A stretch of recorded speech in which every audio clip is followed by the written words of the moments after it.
Good morning प्यारे बच्चों।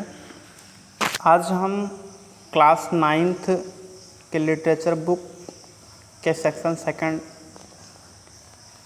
जो कि पोएट्री सेक्शन होता है उसकी पहली पोएम आप लोगों को पढ़ाने चल रहे हैं, जिसका नाम है द स्नैक ट्राइंग और जिसके राइटर हैं W.E. Ross ji. About the poet हम थोड़ा जानते हैं।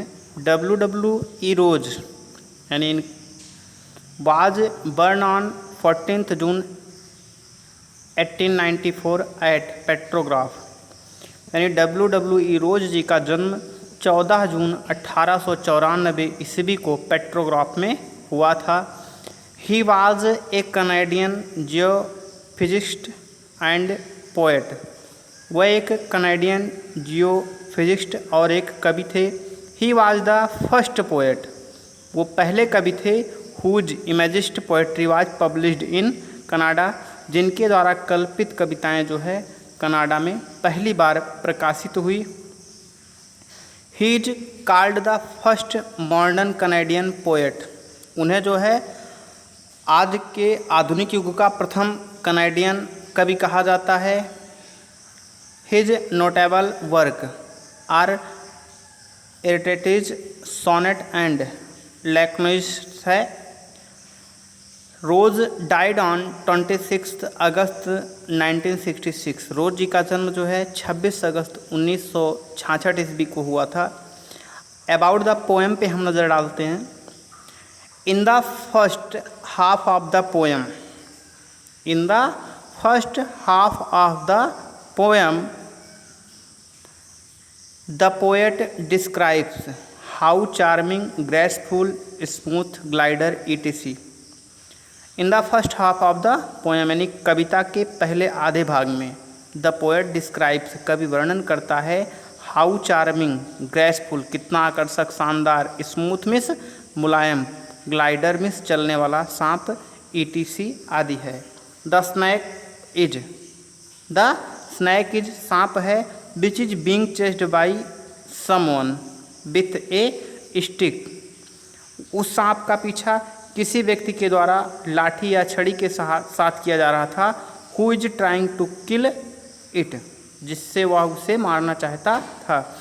इन द सेकेंड हाफ और दूसरे आधे पैराग्राफ में the man is being asked, वो व्यक्ति पूछता है या कहता है to let the harmless, to let the harmless small and green snake go, कि उसे इस हार्मलेस का मतलब नुकसान ना पहुंचाने वाले छोटे से हरे सांप को जाने देना चाहिए। And hide into the green slim reads, जिससे वो जो जा कर के हरी भरी घासों के झुरमुट में छुप जाए। पोएम पे आते हैं। स्टैंजा फर्स्ट है the snake trying to escape the pursuing sticks with sudden curving of thin long body. The snake trying to escape to pursuing stick, कह रहा है सांप तेजी से अपने पतले लंबे शरीर को मोड़कर पीछा करती हुई छड़ी से बचने की कोशिश कर रहा है। हाउ ब्यूटीफुल, हाउ ब्यूटीफुल कितना सुंदर, एंड ग्रेसफुल और कितनी आकर्षक, आर हिज शेप्स यानी उसकी आकृति या उसका आकार कितना सुंदर और आकर्षक है। He glide through the water away, वह पानी पर विसर्पण करते हुए, कह रहा है he glide through the water away from the stroke, वह आघात से बचने के लिए पानी के ऊपर विसर्पण करते हुए दूर चला जाता है। इसका सेकंड स्टैंजा है ओह अरे, ओह अरे let him go over the water into the reeds to hide. अरे उसे बिना घायल के हुए सुरक्षित पानी के ऊपर घास में छुप जाने के लिए जाने दो। विदाउट हर्ट, बिना नुकसान पहुंचाए, कह रहा है oh let him go over the water into the reeds to hide without hurt. उसे बिना नुकसान पहुंचाए पानी के ऊपर उसे घास में छुप जाने के लिए जाने दो।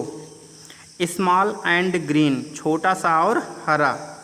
He is harmless even a children, जो बच्चों को भी नुकसान नहीं पहुंचाता है। अलॉन्ग द सैंड का मतलब रेत में, यह छोटा सा हरा भरा सांप जो है बच्चों को भी रेत में नुकसान नहीं पहुंचाता है। ही ले अंटिल ऑब्जर्व्ड, ही ले until observe and chased by away. कह रहा है रेत पर वह तब तक पड़ा रहता है। ही ले until observed and chased away, वह रेत पर तब तक पड़ा रहता है जब तक कि उसे कोई देख ना ले। And now he vanish in the ripples, और तब तक उसका पीछा ना किया जाए। Among the green slim reeds, मतलब कहने का आशय यह है कि वो रेत पर तब तक पड़ा रहता है जब तक कि उसे देख ना लिया जाए तथा उसका पीछा ना किया जाए, और वह हरी पतली घास के बीच छोटी छोटी लहरों में लुप्त हो जाता है। धन्यवाद।